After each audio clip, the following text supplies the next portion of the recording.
एक अश्वत्थामा, मेरी प्रथम इच्छा भी यही थी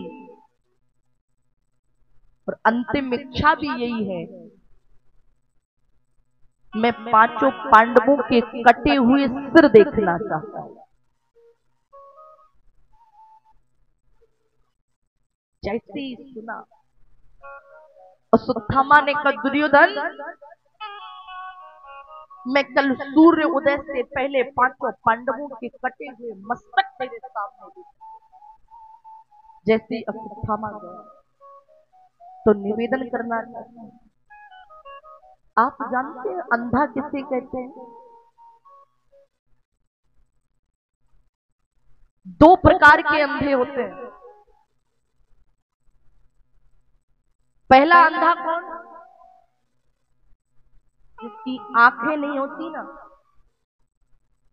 एक वो अंधा है। दूसरा अंधा जिसकी आंखें नहीं होती ना, वो तो कम खतरनाक, छोटा वाला अंधा। लेकिन सबसे बड़ा खतरनाक अंधा जो काम, क्रोध, लोभ, मोह, ईर्ष्या में जो व्यक्ति अंधा होता है, उससे ज्यादा कोई बड़ा अंधा, खतरनाक अंधा नहीं है प्यारे से।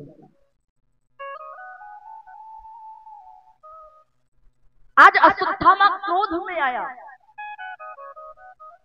हाथ में कोई धारी तलवार लेकर के, लेकिन कहते हैं ना, मारने वाले से सदैव बचाने वाला बड़ा है। जिस जगह पर पांडव सोया करते थे, आज वहां ठाकुर जी ने पांडवों के पुत्रों को सुला दिया, और जहां पुत्र सोया करते थे वहां पांडव सो रहे हैं। अश्वत्थामा आया द्विधारी तलवार लेकर के। केवल अश्वत्थामा ने जगह तो देखी, लेकिन सोते हुए व्यक्तियों को नहीं देखा। ये कौन है? एक ही बार में, एक ही प्रहार में द्रौपदी के पांचों पुत्रों का वध कर दिया।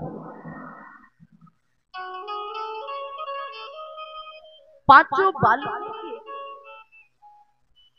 सिर धड़ से अलग कर दिया। अश्वत्थामा ने उन सिरों को एक पोटली में बांधा और सीधा दुर्योधन के पास लेकर गए। देख दुर्योधन, तेरे शत्रुओं के कटे हुए सिर लेकर के आया हूं तेरे पास। दुर्योधन ने कहा, पांडवों के कटे हुए सिर लाना कोई सरल बात नहीं है।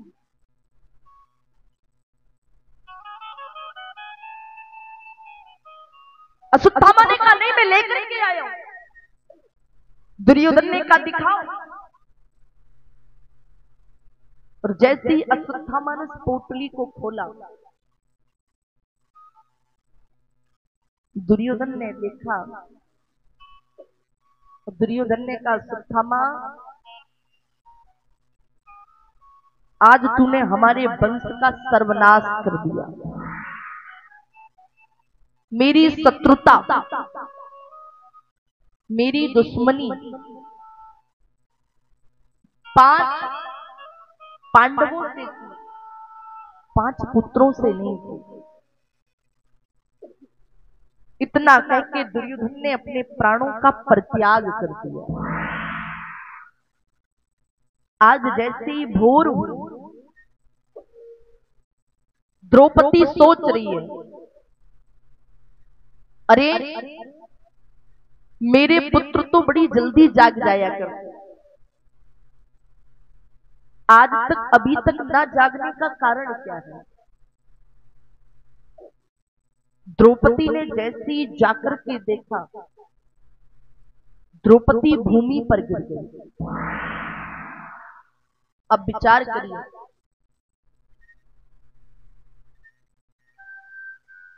केवल कल्पना करिए, एक जो मां केवल गर्भ धारण करती है, और ईश्वर ना करे जब वो मां केवल गर्भ धारण करती है और कुछ महीनों के बाद उस मां का गर्भपात हो जाए, गर्भ गिर जाए, उस मां की क्या परिस्थिति होती है? केवल कुछ महीने उसने केवल उस अंश को अपने गर्भ में रखा, कुछ हफ्तों तक उसे गोद में नहीं लिया, उसका मुख नहीं देखा। उस मां की परिस्थिति जाकर के देखिएगा,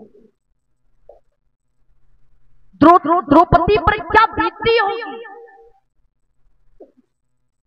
उसके 5 बालक सोए हुए निहत्थे बालकों का वध कर दिया हो,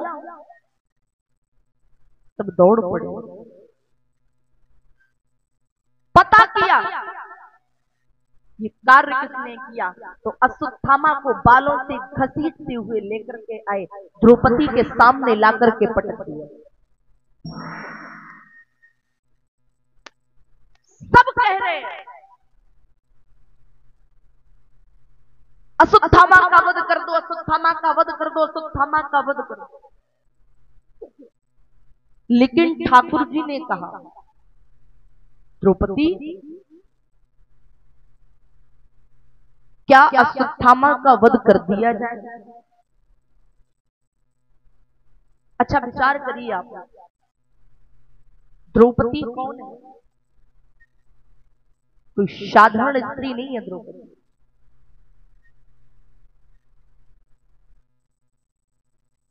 मात्र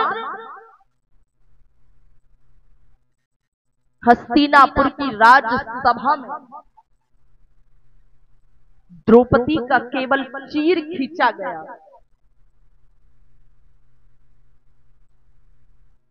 अगर द्रौपदी चाहती तो अपने खुले हुए केसों को बांध सकती, अगर द्रौपदी चाहती तो कदाचित इतना बड़ा महाभारत युद्ध ना होता। ना जाने कितनी सुहागनों का सुहाग उजड़ गया, ना जाने कितनी बहनों का भाई बिछड़ गया, ना कितने जाने पिताओं का बुढ़ापे का सहारा बिछड़ गया, ना जाने कितनी माताओं की गोद सुनी हो गई केवल द्रौपदी के कहने पर,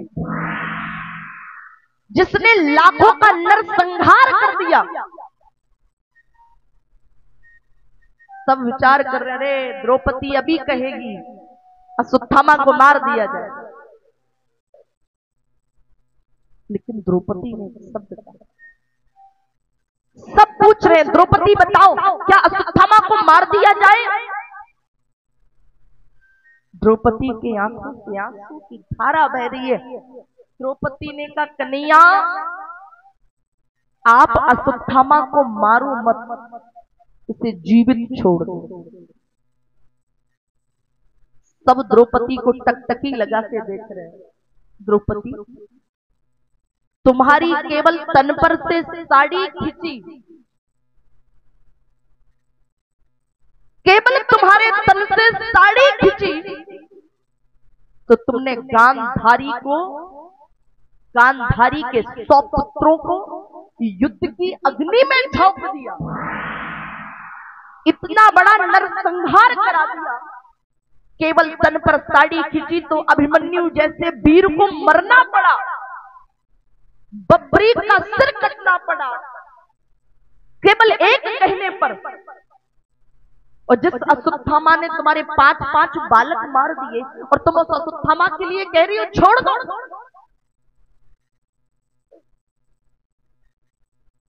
द्रौपदी ने बड़ी अच्छी बात, जाकी फटी ना पावो बीमार, जाकी फटी ना पावो बीमार, जाकी फटी ना पावो बीमार, जाकी पटी न पाऊं बीमारी, जाकी पटी न पाऊं बीमारी, देखा जाने पीर पराई, देखा जाने पीर पराई,